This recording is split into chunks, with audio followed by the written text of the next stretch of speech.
Ya jadi oke, kita ngomong timnas coach lawan Arab Saudi ntar lagi akan bermain. Tanggal 8 ya? Tanggal 8, deket banget.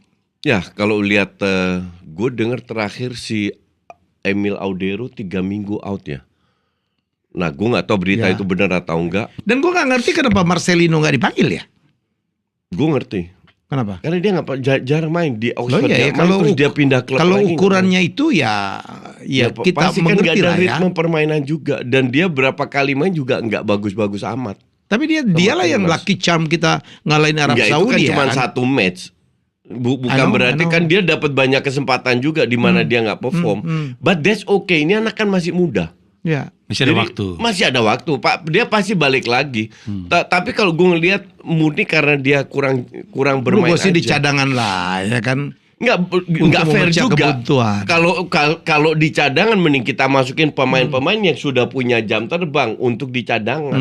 Jadi untuk gue pemilih kayak Meshilhurst kurang canggih apa? Karena nggak main juga, ya udah kita nggak seleksi.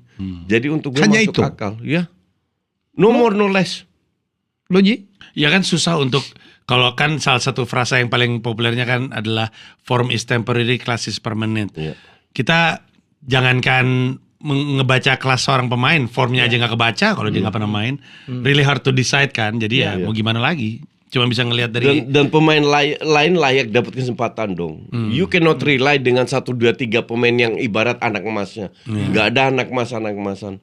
Kalau if you don't perform ya lu sementara bukan dicoret kan, dicadangin dulu, diistirahatkan dulu. Gitu nanti bisa balik lagi kan. Nggak